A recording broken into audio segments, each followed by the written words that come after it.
बोल सभाने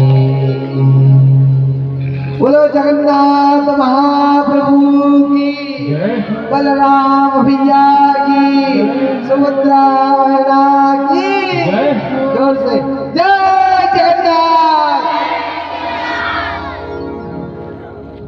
त्याच्याकडे थांबूया जरा, असा काय बरा एकटा महाराज नको फेमस करू, लोक बी फेमस.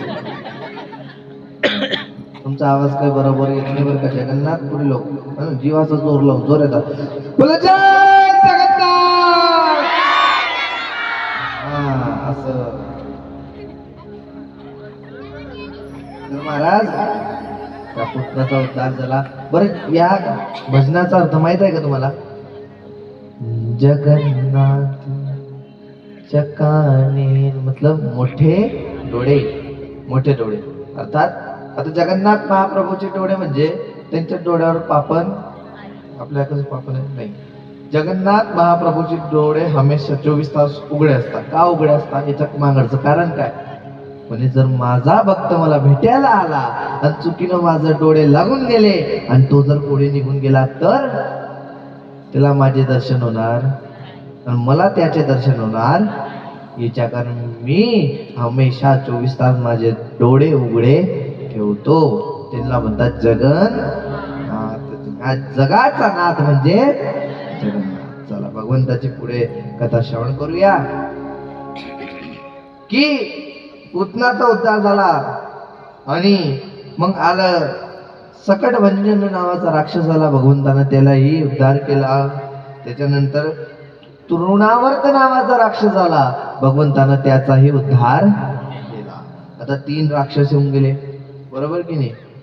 तर 3 राक्षस आल्याच्या नंतर यशोदामाई आणि नंदबाबा विचारमध्ये पडून गेले की आता करवा कसं काय? आता करवा कसं? आपला मुलगा जहाज झालाय तर आता कोणी राक्षस येतेच आहे, काही ना काही होतेच आहे. मग आता करवा काय? पुण्या पुण्याचं नाव करण केलं मी. काय केलं मी? आता 12 दिवस पूर्ण झाले. आता नामकरणची विधी आली.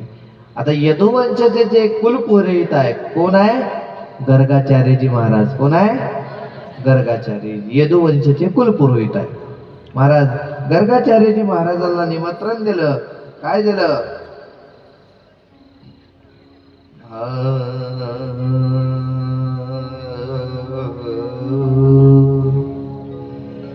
गर्गः पुरोहितो राजन यदुनाम समूयातापः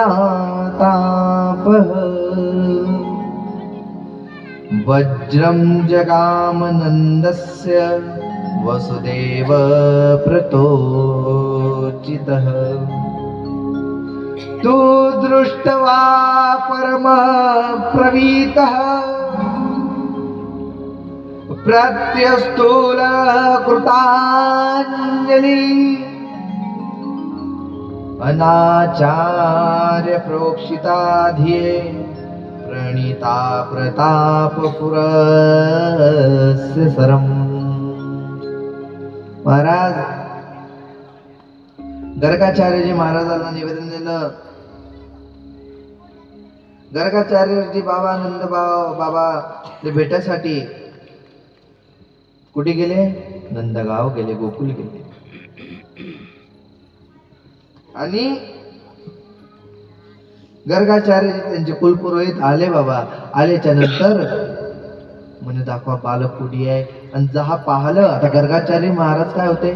साधू महात्मा सिद्ध संत होते, भगवंताची शरणागती वाले संत होते.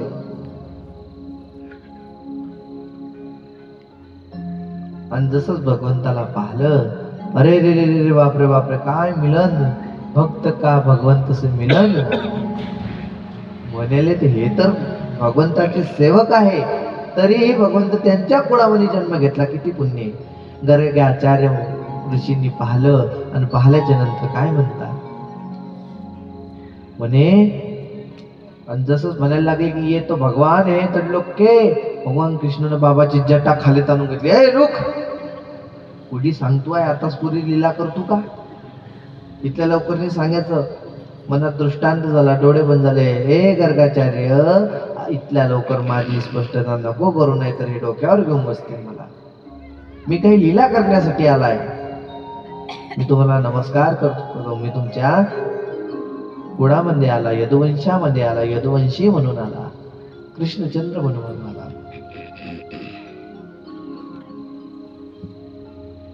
मग गर्गाचार्य बाबांना सगळी पूजा मांडली. आता यांचं नावकरण करा. आता भगवंताचं नाव ठेवायचं म्हटलं तर किती प्रश्न उठणार, बरोबर की नाही?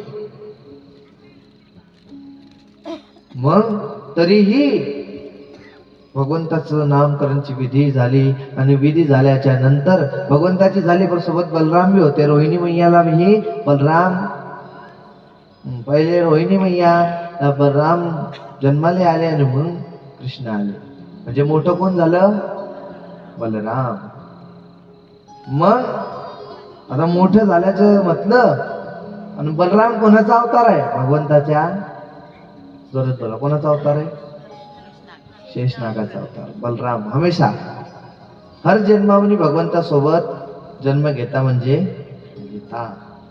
रामासोबत लक्ष्मण, कृष्णासोबत बलराम, है ना? तर महाराज बलराम मैयाचं नामकरण विधी केली. आता याचं नाव कसं ठेवता?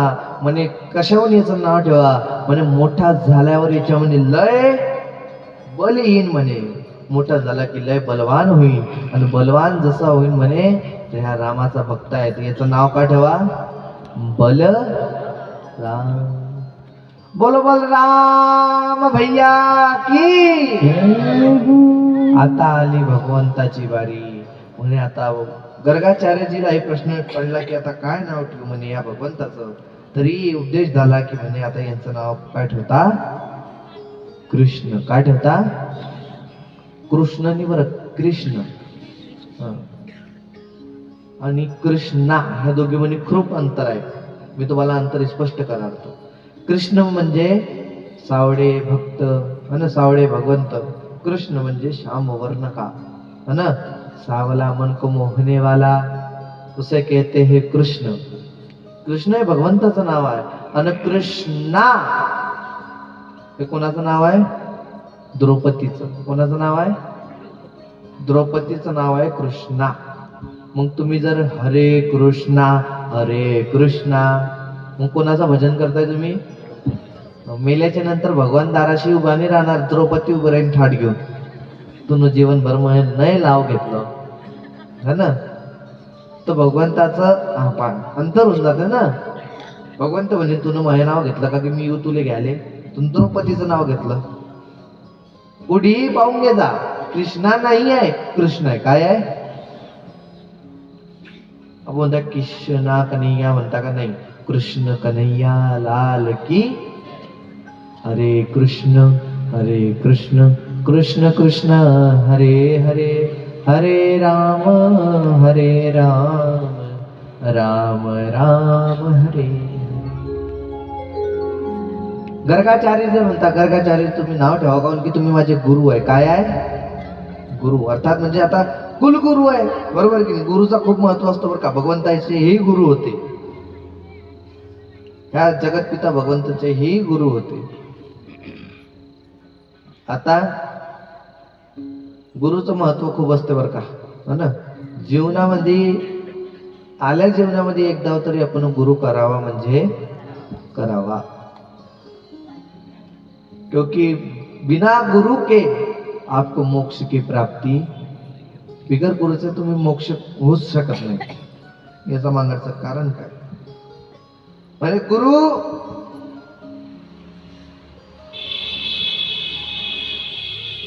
तुम्हाला गलत मार्गापासून सद्मार्गावर नेतो, तो गुरु असतो.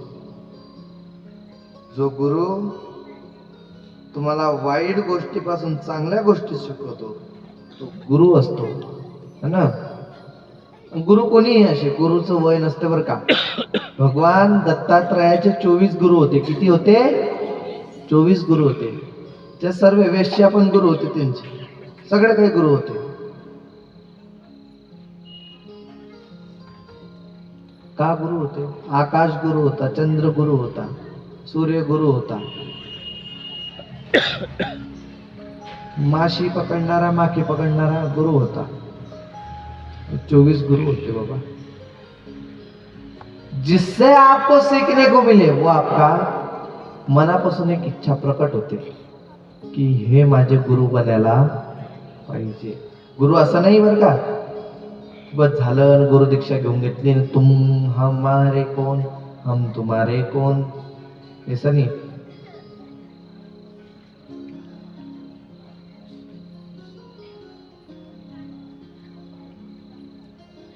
गुरु म्हणजे तुमच्या सुख दुःख मध्ये उभा राहणारा गुरु.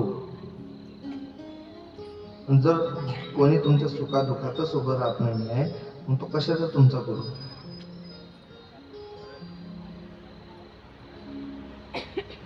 त्याच्या कारण गुरु ही आमच्या वृंदावनकडे म्हणतात पाणी पियो छान के और गुरु बनाओ जान के. मग संत महात्माही म्हणतात की आटा खाओ छान के और शिष्य बनाओ जान के. जर गुरु दीक्षा घेतल्याच्या नंतर शिष्य काही पाप करत असेल तर त्याचं पूर्ण पाप लागते गुरुला, है ना. लक्षात घ्या. गुरु महिमा म्हणजे काय? नाथ पंथामध्ये गुरु गोरक्षनाथजी महाराज येतात, बरोबर की नाही? ऐकलंय का नाव कधी गोरखनाथजी महाराजांचं? हो. गोरक्षनाथजी महाराज कथा येते, गुरुचा आदेश आला. गुरु गोरक्षनाथ महाराजचे गुरु होते गुरु मच्छिंद्रनाथ. मच्छिंद्रनाथाचा आदेश आला, गोरक्षा जाय गावातून भिक्षा मागून आण. महाराज निघाले भिक्षा मागायला. भिक्षा मागत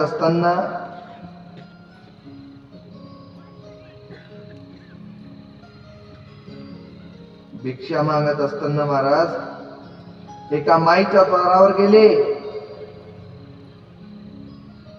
आणि त्या माईच्या द्वारावर गेल्याच्या नंतर आवाज दिला, अलक निरंजन आदेश भिक्षाम देही माई. आता भिक्षाम देही म्हटलं तर घरातून एक बाई आली, म्हणे बाबा दिव्य संत दिखतोय. म्हणे काय दिखतोय? दिव्य संत, आपण दीक्षा देवा. तिच्या घरी श्राद्धचं जेवण बनत होतं महाराज. वडे भजे नाना प्रकारचे व्यंजन तिच्या घरी बनलेले होते. नाना प्रकारचे व्यंजन बनलेले असताना त्या माईनं पूर्ण व्यंजन काय करलं? गोरक्षनाथजी महाराजच्या झोडीमध्ये टाकले. वडे भजे खीर पुरी जे जे काही बनवलं होतं पूर्ण त्या गोरक्षनाथांना दिलं. गोरक्षनाथ महाराज ते घेऊन कुठं गेले? गुरुजवळ गेले आणि भिक्षा मांडली. हे गुरुदेव हे भिक्षा घ्या. महाराज मच्छिंद्रनाथ महाराजांना भोजन केलं. भोजन केल्याच्या नंतर मग मच्छिंद्रनाथजी महाराजांना अशी एक इच्छा जतवली, जर वडे या खंडित जास्त असताना तर थोडा आनंद असतो. वडे चांगले झाले. आता गुरुदेवांनी सांगलं वडे चांगले झाले म्हणजे आता आदेश भेटला ना. गुरुदेव मी तुमच्यासाठी आणू का? म्हणे जाय बरं, जर भेटीन तर जाय. त्या माईजून वडे घेऊन ये. बाल लहानपणी होते, 15 वर्षाचे, जास्त मोठे पण नाही, लहानच होते बाबा. मग गेले वडे घ्यायला. वडे घ्यायला गेले. त्या माईनं आवाज, गोरक्षनाथजीनं आवाज दिला, माई भिक्षाम देही. ते माई आली. अरे तुला आता वारे तर भिक्षा दिली. माई ते गावाच्या बाहेर माझे गुरु बसलेले आहे ना, ते त्यांनी ग्रहण केलं.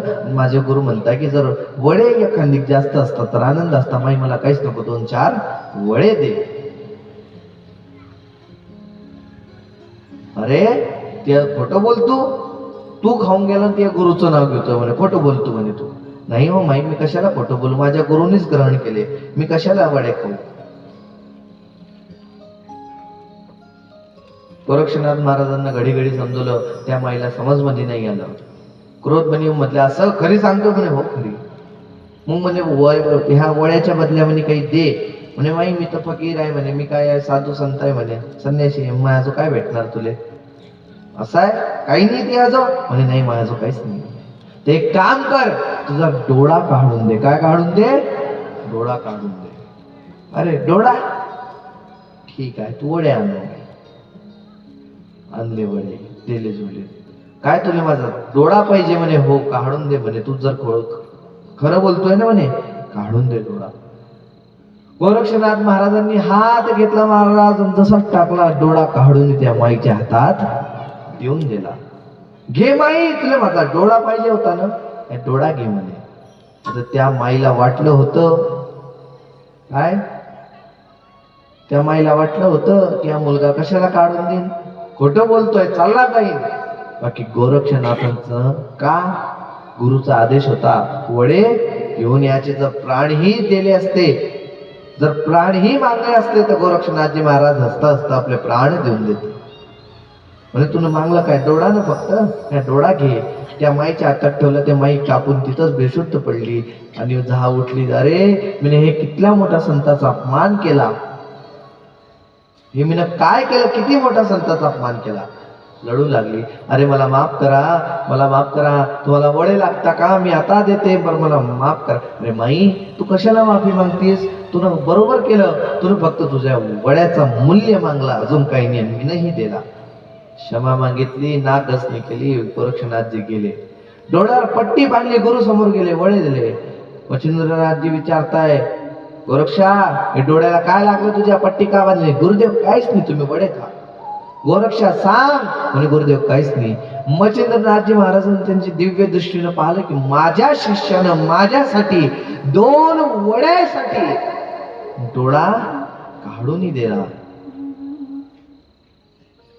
महाराज मच्छिंद्रनाथ महाराजांनी गोरक्षनाथाला गळ्याशी लावला. अरे म्हणे 2 वड्यासाठी तुम्ही डोळा काढून दिला, फक्त माझ्यासाठी. म्हणजे गुरुदेवा तुमची इच्छा होती ना. हे गुरु आणि शिष्याचं नातं आहे महाराज, गुरु आणि शिष्याचं नातं आहे. याच्या कारण गुरु जर जीवनात बोलवणार ना, जर गुरु बनवायचं आहे ना, जर गुरु बनवला ना, तर गुरु सारखं शिष्यासारखं वागाही लागते. काय? गुरुवर अटूट विश्वास, अटूट म्हणजे माझा गुरुच, ओनली फॉर दिस माय गुरु, फक्त माझ्या गुरुच माझ्या सर्व काही आहे महाराज. कारण गुरु बनवायच्या नंतर मनात इच्छा होते की मी खूप मोठी गलती केली, मला याच्याहूनही चांगला गुरु भेटला असता. गलती हे मनात इच्छा का होते मालूम आहे का? आमची झाली होती, मी असं नाही म्हणत. जर मीनं गुरु केला ना, माझी इच्छा झाली होती की मीनं खूप मोठी गलती केली, मला चांगला गुरु करायला पाहिजे होता. बाकी जसे जसे दिवस गेले, अनुग्रह झाला आणि नंतर कळालं ह्या कलियुग होता जो माझ्या मनात घुसत होता आणि एवढा मोठा अपराध माझ्या हातातून घडून देणार होता. महाराज शास्त्र आणि नाथपंथ तर खूप खतरनाक आहे. नाथपंथात तर म्हणता गुरु म्हणजे आपला आई आणि बाप, आपला गुरु आहे. गुरु कधीच 2 होत नाही, जीवनात गुरु एकच होतो. ज्याच्यापासून तुमच्या जीवनात काही बदलाव आलाय तो तुमचा गुरु आहे. काय? गुरु कधीच लेकराचं वाईट पाहत नाही, शिष्याचं वाईट पाहत नाही, तो गुरु आहे. महाराज गुरु एकच करावा, जीवनात गुरु एकदारच होतो. 2 गुरु होता आणि यांनी 2 गुरु केले त्याचा कधीच उद्धार होत नाही. नाथपंथ तर खूप खतरनाक म्हणता, व्यासपीठ म्हणूनही शकत. सीधा भाषेमध्ये समजा ना, गुरु म्हणजे मायबाप, बरोबर अहो की नाही? जोरात बोला. गुरु म्हणजे मायबाप. मायबाप दुसरे होतील का? होतील का मायबाप दुसरे? मग एकदा गुरु केल्याच्या नंतर दुसरा गुरु केला म्हणजे मायबाप बदलले, बरोबर की नाही? गुरु म्हणजे आपला बाप, गुरु म्हणजे आपली माय, आणि ज्यांनी गुरु 2 केले त्यांनी बाप 2 केले असं म्हणतात. जीवनात गुरु एकच करावा, एकनिष्ठ राहावा गुरुच्या प्रती. असं नाही की मग ह्या गुरु झाला का मग आमच्या गुरु आम्हाला काही म्हणत नाही का? परत गुरुही तसा वागायला पाहिजे. आजकालचे गुरु महाराज सगळे काय करतात मला नाही का, दीक्षा देऊन देतात आणि शिष्याला बोलून जातात. आणि ह्या मंडपामध्ये अर्ध्याहून जास्त लोकांनी गुरु केला असेल, बाकी साल वर्ष 2 किती वर्ष झाले त्यांच्या गुरुचं दर्शनच नाही झालं असणार, त्याला असे लयच बसेल आहे. बरोबर की नाही? फक्त गुरु बनवून घेतला तो गुरु कुठे बी फिरतोय असं नसते बाबा. गुरु म्हणजे काय? तुमच्या सुखा दुःखात उभा राहणारा तुमचा गुरु, तुम्हाला खरं काय खोटं काय त्याची जाणीव करून देणारा गुरु, तुमच्या लाईफ मधले काही कष्ट आल्यावर तुमच्याशी बोलणारा गुरु, आणि तुमच्या जीवनाला, तुमच्या ह्या जीवनाच्या मार्गाला सही दिशा लावणारा म्हणजे गुरु. पूजा गुरु गोविंद, गुरु मेरो पाल ब्रह्मा, गुरु भगवंत, गुरु तेरी पूजा गुरु गोविंद, गुरु मेरो पाल ब्रह्मा, गुरु भगवंत. गुरु गोविंद, गुरु मेरा पाल ब्रह्मा, गुरु भगवंत, गुरु मेरी पूजा गुरु गोविंद, गुरु मेरा पाल ब्रह्मा, गुरु भगवंत.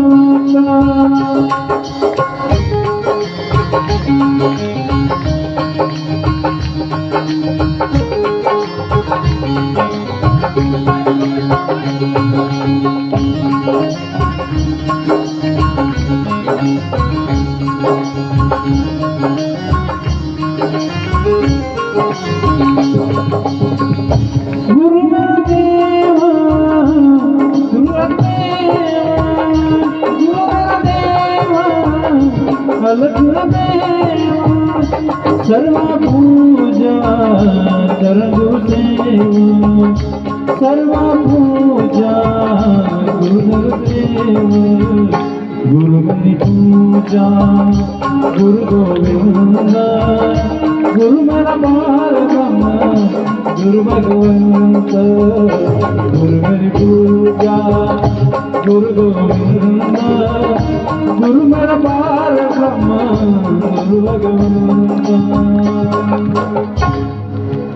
गुरु मेरी पूजा गुरु गोविंद, गुरु मेरो पार ब्रह्मा, गुरु भगवंत. आजकल महाराज गली गली में गुरु फिरे, हमसे दीक्षा ले, फिर चाहे स्वर्ग में जाओ चाहे नरक में, हमें बस लिफाफा देव. हे आजकालच्या गुरुची परिस्थिती आहे बरं. काय?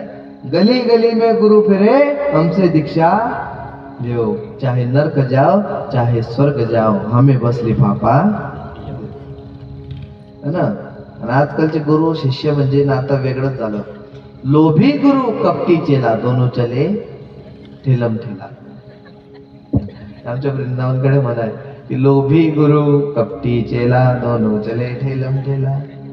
गुरु मी एक कपला करतो, 5,000 तुम्ही ठेवा, 3,000 मला द्या, चला पुढे, है ना.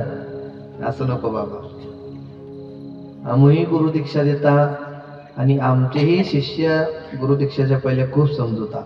जर तुमच्याने जमेल तरच गुरु दीक्षा घ्या, नाही तर गुरु दीक्षा घेऊ नका. जर गुरु प्रती एकनिष्ठ राहणार ना तरच गुरु दीक्षा घ्या. आता मला पहिल्या दिवसपासून लयच लोक म्हणताय तुम्ही गुरु दीक्षा का देणार, तुम्ही गुरु दीक्षा का देणार, तुम्ही गुरु दीक्षा का देणार. तर तुम्हाला समजून सांगतो, जर तुमच्यानं गुरु भक्ती होईल ना, जर तुमच्यानं गुरु एकनिष्ठ होईल ना तरच गुरु बनवा. बरोबर आहे की नाही?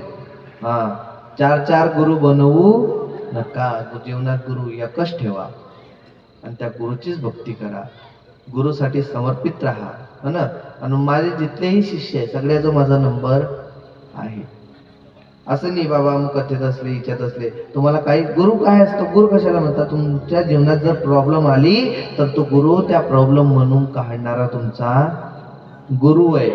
त्या गुरुन तुमच्याशी बोलायला पाहिजे, तुमच्या जीवनाचा. आज माझे 5,000 शिष्य परिवाराचे बी वर आहे. किती? 5,000. म्हणजे हरियाणा, पंजाब, गुजरात, अमृतसर, लुधियाना, सुरत पासून तर घेऊन महाराष्ट्र, मध्य प्रदेश, नर्मदापुरम, असं पाहायला गेलं मुंबईला गेले है ना, हर जागे. पण महाराज हर एक शिष्य काही कार्य करायचं. मी माझी बडाई नाही करत की माझे एवढे शिष्य आहे, असे असे आहे. मनाचा अर्थ एवढाच, गुरुभक्ती एकनिष्ठ ठेवा. बरोबर की नाही? गुरुभक्ती एकनिष्ठ ठेवा. आता लयच लोक विचारत होते मी गुरुदीक्षा का देणार, तर काल गुरुदीक्षेचा दिवस ठरलेला आहे ना. गुरुदीक्षा म्हणजे अमू आहे रामानुज संप्रदायाचे भगवंताचे भक्त. गुरुदीक्षा घेतली म्हणजे तुम्हाला गळ्यात तुळशी माळा घालणी पडेल. मांस तुम्हाला भक्षण करत येत नाही है ना. गुरुभक्ती करणी पडेल, गळ्यात माळ घालणी पडेल, तुळशी माळ. त्याला म्हणता गुरु दीक्षा है ना. जे जे विचारत होते, काल गुरुदीक्षाचा कार्यक्रम ठेवलेला आहे है ना. तरी आमच्या रुपेश आहे ना, रुपेशशी संपर्क करून घ्यायचा. ज्याला गुरुदीक्षा घ्यायची आहे, काय काय सामग्री लागते गुरुदीक्षा घ्यायसाठी, लिस्ट त्याचा देऊन देऊ है ना. आणि इकडे लक्ष द्या, ओळखता ना त्याला. हां, तर त्याच्याजवळ लिस्ट देऊन देऊ. ज्याला गुरु बनवायचा असेल त्यांनी काल आजच संपर्क करायचा. काय सामान लागतो तो घेऊन घ्यायचा आणि काल ती गुरुदीक्षा घ्यायची. समजपणी आलं ना गुरु म्हणजे काय, याच्याहून जास्त समजायची गरज नाही. चला आता पुढे कथाकडे वाढूया का.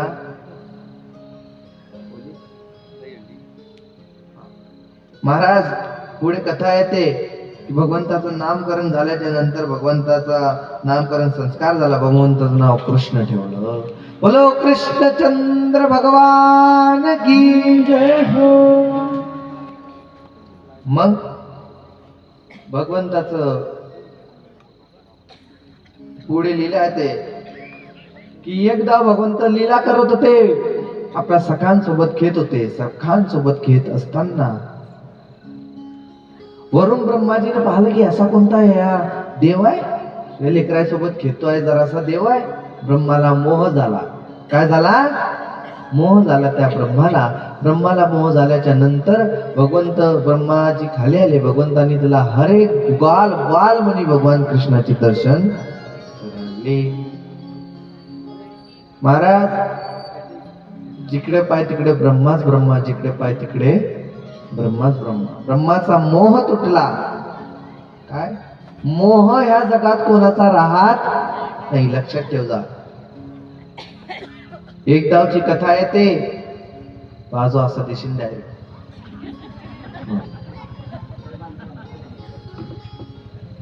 एक गावची कथा येते,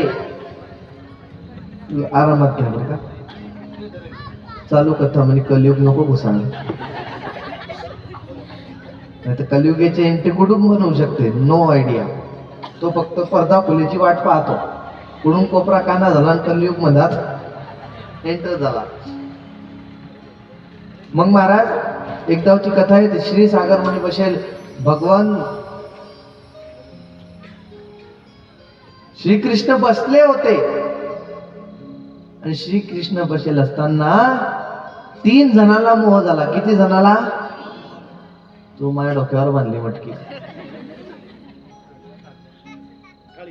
माझ्याच डोक्यावर मटकं फुटीन तू. हा अशी पुढे गेली खाली गेली. आता ते इले त्याचं कार्य करू द्या, लीलाचं कार्य होतंय. आता पुढे आपल्याला कथा उरकूत घेणी आहे, भगवंताची लीला ही सांगणी आहे ना. महाराज एकदा भगवान कृष्ण बसलेले होते, 3 जणांना मोह झाला. कोणाला? पहिला गरुडाला, दुसरा सुदर्शन चक्राला आणि तिसरा झाला रुक्मिणीला. 3 जणांना काय झालं? मोह, अहंकार झाला. गरुडाला काय मोह झाला की माझ्याहून जास्त स्पीड कोणी सोडू शकत. सुदर्शन चक्राला मोह झाला की माझ्याहून बलवान कोणीच नाही, काऊन की सुदर्शन चक्र एकदा सुटलं की सगळं नाश करते, बरोबर. आणि रुक्मिणीला मोह झाला की माझ्याहून सुंदर कोणीच नाही. भगवंतांनी काहीच नाही केलं, एक काम केलं. आणि काय? म्हणे गरुडा एक काम कर, तू हनुमंताला जाऊन बोलून आण. काय? हनुमंताला जा आणि सांग त्याच्या प्रभू रामचंद्राने त्याला बोलवलेलं. लक्ष द्या कथाकडे, झोपा नको, मालूमाचा भय येत आहे, टाइम झालाय तुमचा, कथा श्रवण करा. भगवान गरुडा जाय हनुमंताला बोलून आण. सुदर्शन तू द्वारावर रखवाली कर, कोणाला आत येऊ देऊ, कोणाला आत येऊ देऊ नाही. रुक्मिणीला सांगलं तू सीताचे वस्त्र घाल आणि सीतावरती नटून बस. गरुड महाराज गेले हनुमंताला बोलवायला. हनुमानजी महाराजला, ए हनुमान ऐका. काय ऐका? म्हणजे तुम्हाला तुमच्या प्रभू रामचंद्रांनी बोलवलेलं आहे. ठीक आहे म्हणे, मी जातो, तुम्ही जातो, मी आलोच. म्हणून लगेच या.